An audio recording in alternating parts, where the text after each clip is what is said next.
So, August should be the height of summer, but starting to look a bit autumnal.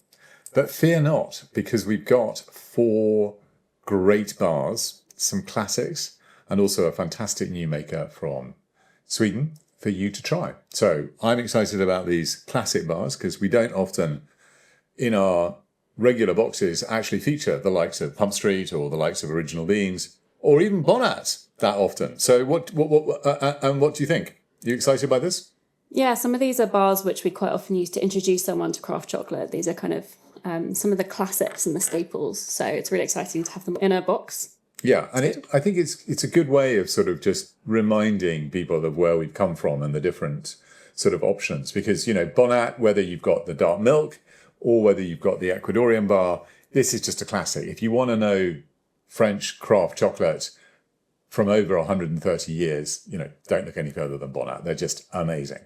And then similarly, if you want to know one of the great forces in craft chocolate has always been Original Beans with Philip Kaufman. And here you've either got the Femme de Virunga, which I know Jen is going to talk a bit about, or what they call the Udzungwa, basically the Tanzanian Coca Camille bar, working with Simran, a fantastic bar. It's their only bar which has actually got any sort of texture to it because they put some of the nibs in it. And it is just a classic bar, which is just full and bursting with flavours. And it really does change harvest to harvest. So hats off to Vera Hoffman for crafting. Every year she brings out new recipes for these bars and also for the Femme de Virunga and the Virunga in general and the Pura too. And then also Pump Street, where would we be without Pump Street? So this is, to me, one of the sort of great marriages in craft chocolate, which is Chris and Joanna Brennan on the one hand, and then Bertil Ackerson, sort of one of the guys who launched craft chocolate. And it is just an amazing bar, which I really, if you want an example of what Madagascar can do with craft chocolate, there you go. And then we've got a new maker too, haven't we? Yes, Storm and Bille. So my Swedish isn't very good, but the bar is amazing.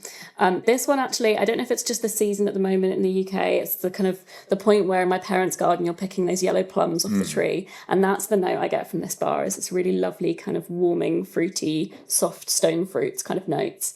And then for me at the end, it's almost a little bit spiced, maybe that kind of autumnal note coming in. But yeah, really enjoyable. It's a lovely bar. Yeah, it's a classic bar. So hats off to Johan for doing it. And Johan has been on our radar for a number of years. He's sort of quite close to standout in terms of geography too, but very, very different in style. But it's a classically generous bar. It's a wonderful example of what Guatemala, and particularly Quechua people, can craft with their beans when they're given to a maker like Johan. So really, really outstanding. And, that's in both sets of boxes. And then finally, we've got, Vinte. So Pedro, again, scoring an amazing bar here with the El Salvador beans. Quite rare. I mean, El Salvador is, sort of known for its chocolate, but we don't have that many bars from here.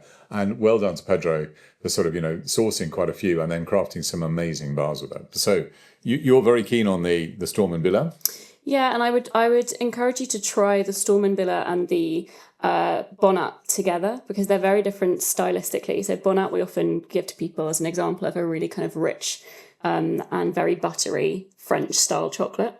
So lots of cocoa butter, so it melts so luxuriously. It's almost like eating a truffle, the centre of a truffle.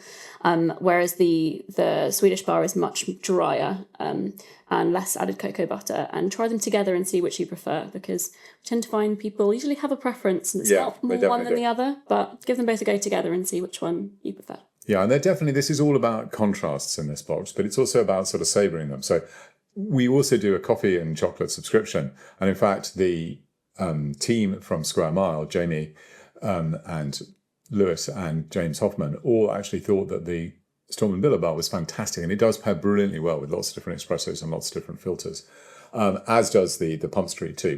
But I mean, we're very proud of this box. It's a real classic. Getting access to the Original Beans, the Femme de Virunga, it is a legendary bar.